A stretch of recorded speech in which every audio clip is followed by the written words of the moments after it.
I'm going to share with you the 10 keys to unlock what I call your Kwik brain.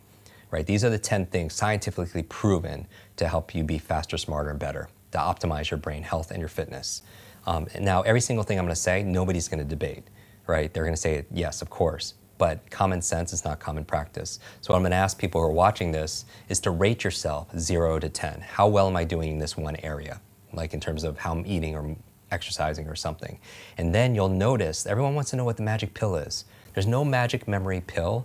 They're magic memory processes, right? If everyone wants to know the one silver bullet, you have to do all of these things because that's what falls within the focal point, meaning the 80-20 rule, the 20% that gives you 80% of the results and the rewards. So really fast, the 10 keys for unlocking your Kwik brain. People don't even have to write it down because I'll teach them how to memorize them, cool. Right? So, and we can do it together. Number one is good brain food, all right? Good brain food, because you are what you eat. What you eat matters, especially to your gray matter.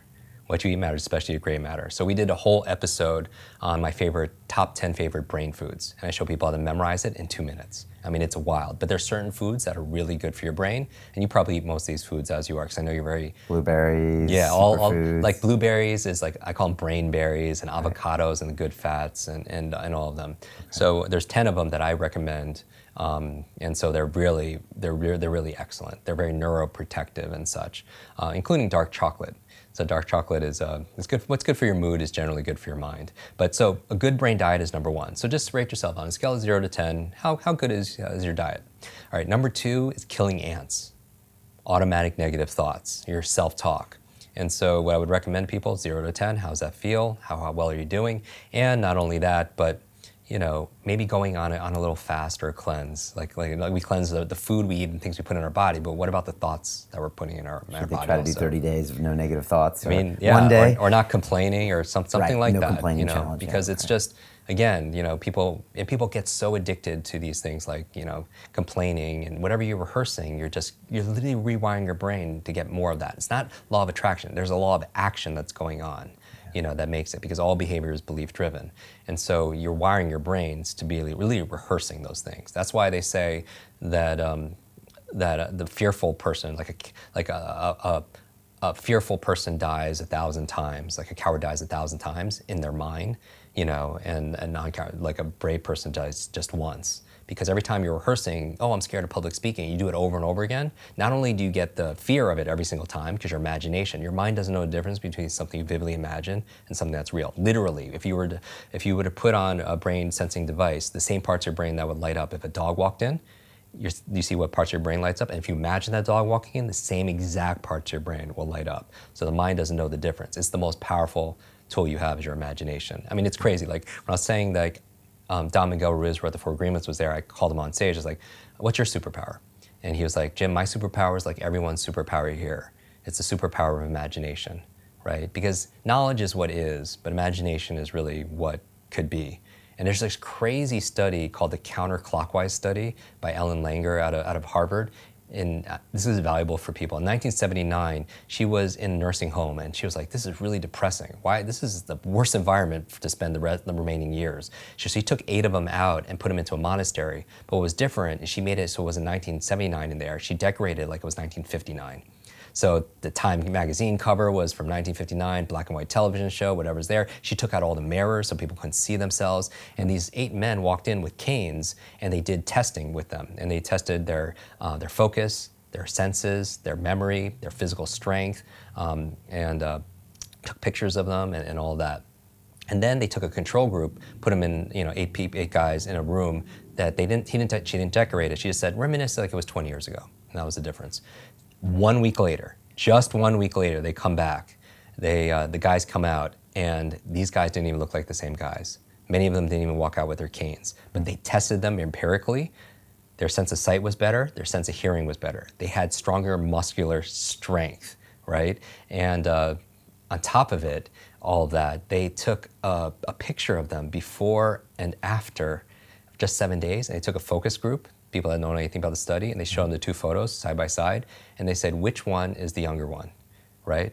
And 100% of the focus group chose the latter one. after just 7 days. So when I'm saying the power of imagination, we don't know the effect that our thoughts have, in terms of things and such. And it's pretty amazing. But going back to the power of killing ants, our thoughts are things, and it's activating our imagination. So, don't do it to rehearse your fears and the things that are negative, right? Only have thoughts of things that you want to really happen. Okay. So the third thing, exercise. Okay. People, really, we know. Number 4, brain nutrients. And this is a subject that comes up because a lot of people travel, they have fast food lifestyles, and but maybe they're lacking in certain supplements. And what I would say is, I'm not a nutritionist, I'm not anything that ends on an ist, but go to a doctor, a good functional medicine doctor, have a blood test, and I say the same thing for diet. When people say what's the best, do food sensitivity tests, see what your blood says. Red, yellow, green. Red, stay away from. Yellow, sparingly. Green, and see how you flourish on it afterwards, right? And then test it. But same thing with nutrient profile. You can see what you're deficient in. Because if you're low on B vitamins, if you're low on DHA, then you're gonna have cognitive issues, right? So supplement. Number 5 is I was low in B12 when I was training for the Ironman, and then I got a blood test, and they were that was it. But I think I was low before, but as soon as I had the supplement, everything changed, including my motivation to run. Exactly, that's huge for cognition. Fifth thing that you want to optimize your brain is positive peer group. We know who you spend time with is who you become, and it's not just a positive thinking affirmation quote. Literally, you have mirror neurons, and your mirror neurons in your nervous system is when you could watch a sport or watch a movie and you could feel what they feel. It's what or you have empathy for other people. We're always imitating people, right? And so who you spend time with is who you become, because you're imitating their habits, their behaviors, their thought patterns, and everything. So that's why they say you're the average of the 5 people you spend the most time with, right? If you're around 9 broke people, you're gonna be the 10th, right? Like, you hear these things all the time, but it's not just your biological networks or your neurological networks. Analyze your social networks, right? Because whether or not you smoke has less to do with your neurological networks and more to do whether or not your friend's friends smoke. It's going to have more of an influence. 6th thing for your brain, clean environment. We know a clean environment is good for your brain. At an anecdotal level, when you clean your desk or you clean your laptop off, you have clarity of thought, right? But I don't just mean that. I mean clean air, clean water, because there's a lot of pollutants that's not good for your cognition, right? So from there we have number 7, sleep.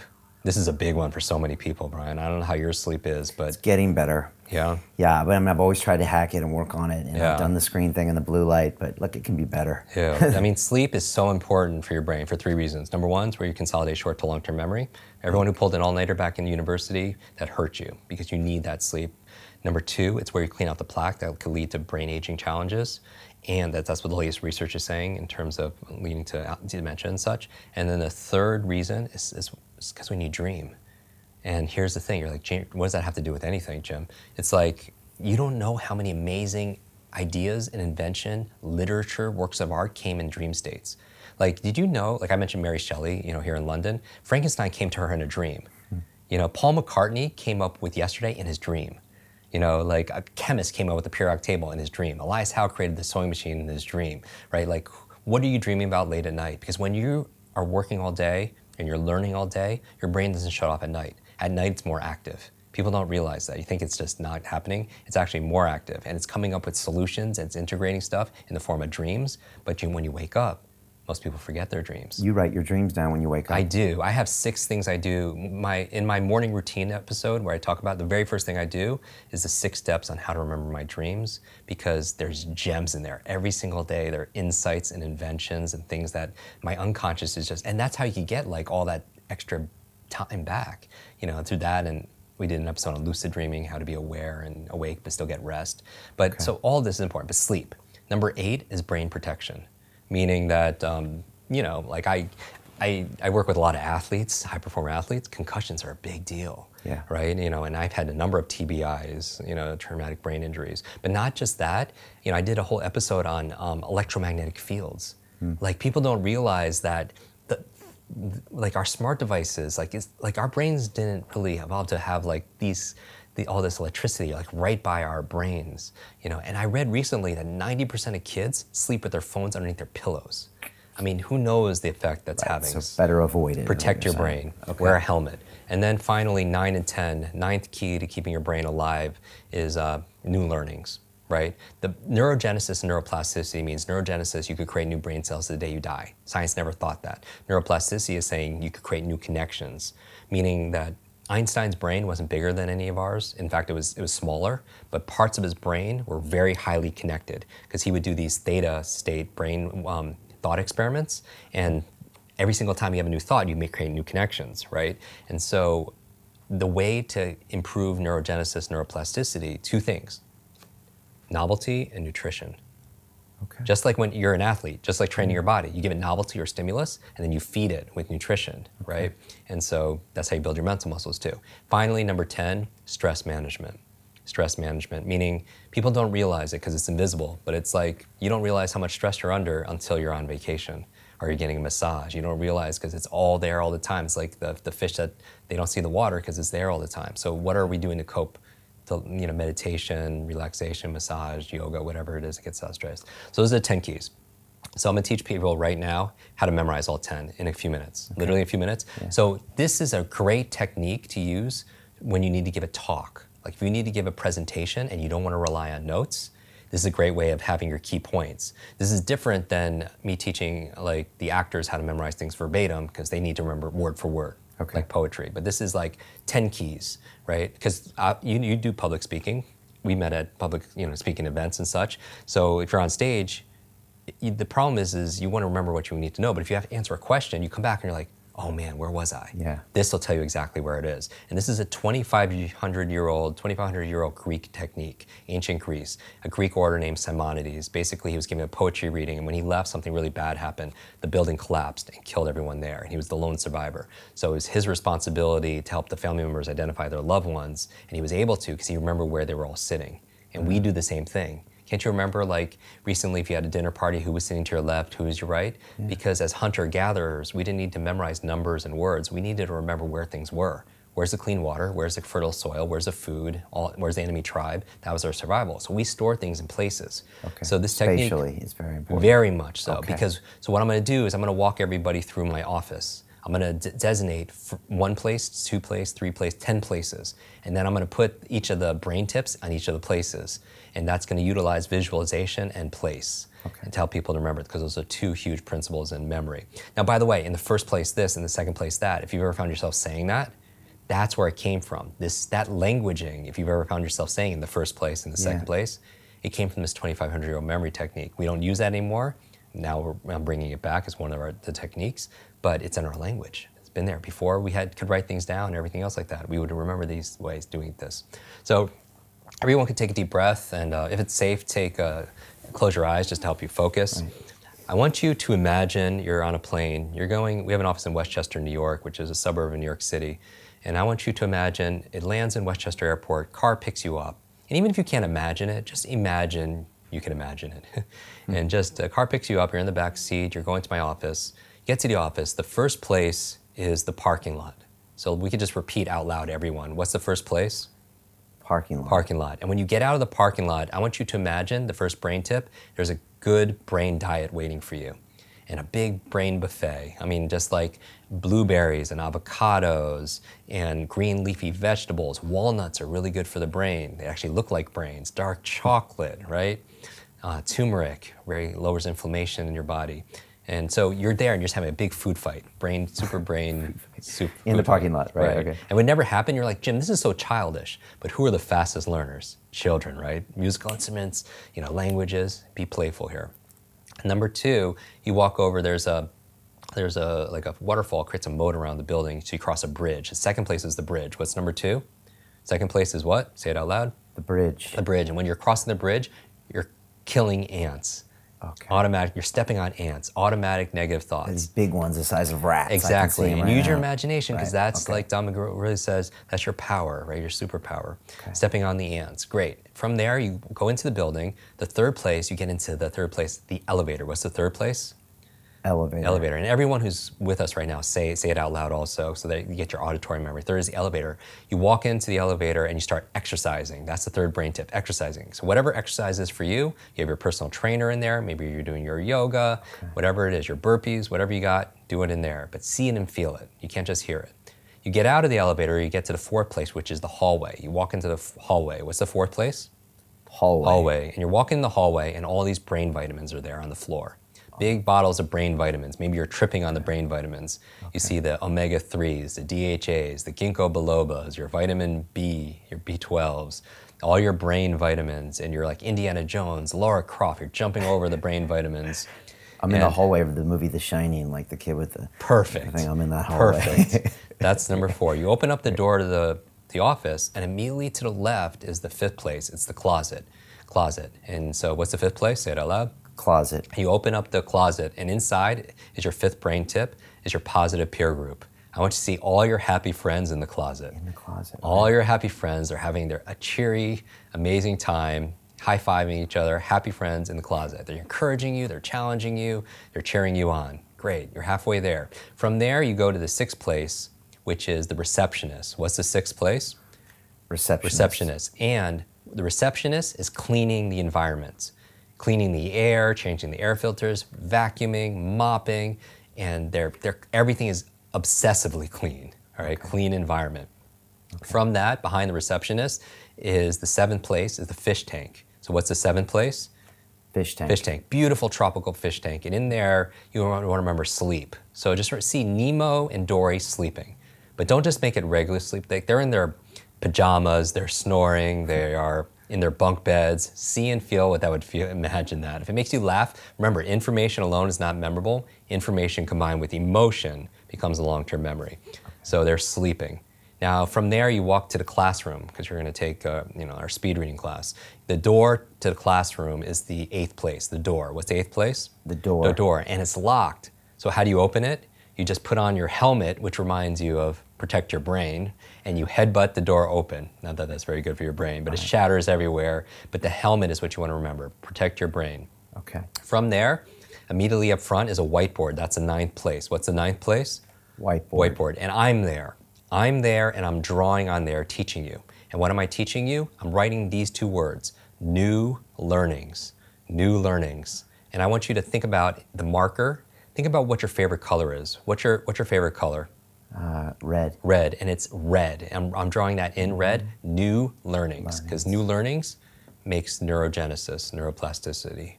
There was a study on the cover of Time magazine, these nuns living to 80, 90 and above. They found out half of their longevity had to do with their faith and their emotional gratitude, but the other half, they were lifelong learners. And because of it, added years to their life and life to their years. I just talked about this in Sardinia here while I was here, which is one of the blue zones. From there, on the side of the classroom are all these bonsai trees, these Japanese plants. Okay. And what you need to picture is stress management. So imagine meditating or getting a massage, but you have to do it on the bonsai trees, so it's a little prickly, right? Bonsai trees. I have to sit up there and meditate. Yes, okay. Stress management on the bonsai trees.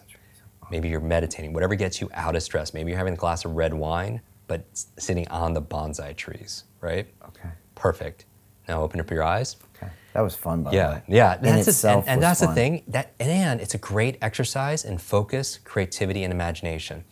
And it's a great strategy in practice and strategy. And the reason I'm bringing this up at a meta level, I've never talked about this, but all the jobs in the 21st century are going other places, right? And everyone wants to know, like, what makes us human? We have AI coming, and everything's gonna be automated, and everything's gonna be outsourced, right? So where's the potential for growth in our careers and as an entrepreneur or someone who's progressive? 3 areas that computers aren't gonna be able to duplicate anytime soon that makes us more human, that I would double down on. Number 1, whereas everything's being automated or sent to Asia or and to be able to outsource or artificial intelligence, 3 things that'd be really hard to outsource. Creativity, right? Creativity, imagination, and strategy. So these exercises that we did aren't just for helping boost your mental intelligence to help you learn what I just wanted to teach you. It's a great exercise in mental fitness, help you be more creative, help you exercise your creativity muscles, your imagination muscles, and using real step-by-step strategies, in terms of 3 steps. You imagine it, you link it, and you put it into place. So from here, now, you're giving your TED Talk, right? You got to give, which you've done before, but let's say you have your 18 minutes and you want to talk about the 10 keys for unlocking your quick brain, right? And you're just like, hey, the research says 1/3 of it is predetermined by genetics biology, 2/3 in your control, these are the 2/3. Number one, you just walk around my office and you get triggered. So everyone could say this out loud because we want to make it interactive. Number one is not the place is the parking lot, but what are you doing there? Brain food. Yeah, it's brain everywhere. foods. Eat your brain foods. Right. Perfect. You go over to the second place. The second place is the what? The bridge. The bridge. And what's the brain tip? I'm squashing the ants. Yeah, squash those ants. Automatic negative thoughts. Right. And then from there, you go into the building, you get into the what? Elevator. Elevator. And what do you do in the elevator? I'm exercising. Exercising. Burpees, great for the brain. You know, it gets the heart rate going, really good for the brain, especially in the first thing in the morning. And then from the elevator, you get out and you're immediately right in the fourth place, which is the what? Hallway. Hallway. And what's all over the floor? All of this supplements, right? Yeah. All of my nutrition, brain nutrition. Yeah, brain nutrition. And that's number four. And then you go into the room, my office. Immediately to the left is the fifth place. You open up the what? Closet. Closet. And who's in the closet? My peer group. They're all hanging out. They're stuck to each other, and then they're all getting along with each other and having fun. They're positive, and they're positive. Good friends are good for your brain. From there, you get out of the closet. You talk to the who? Receptionist. And what are they doing? They're keeping everything clean. The air clean, the water clean, the environment clean. Environment's good for the clean internal environment for your brain. And then from there, behind the receptionist is the fish tank. Fish tank. And what are they doing? They're sleeping. They're sleeping. Not just any sleep, the good sleep. They're getting the deep sleep, which is good for your brain. And then from there, you're going to the class. You open up the... I thought I lost this, but I got it. The door. The door. With my head, and I make sure I'm careful with my brain. No brain injuries. Yeah, no brain injuries because you're wearing that helmet. And then immediately up front of the classroom, I'm drawing on the what? The big whiteboard, and it says in big red letters, new learnings. New learnings. New learnings, good for the brain. And finally, number 10, what's on the side? All those Japanese plants. Bonsai trees. And what does that remind you of? Reminds me of stress management. I'm meditating on the bonsai trees. Manage your stress. Because fight or flight, stress is good for fight or flight physical, but not if you need to take a test. Not if you need to give a presentation at work. Those are the 10 keys for unlocking your Kwik brain. And the thing is, when I go through that, notice you could do all that, but not sleep, you're not in good shape. Right? Everyone wants to know the one thing. You can do all that, be deficient in B12. You can be in challenging. You can be with all that and be with energy vampires, and it's gonna suck the mental energy out of you. Or wonder why you're just mental fog, brain fog, and you're losing it. Every single thing is important. And so my goal is, genius leaves clues. That it's not a mystery. We just have to do it. Just like going back to this, that first you create your habits, and then your habits create you.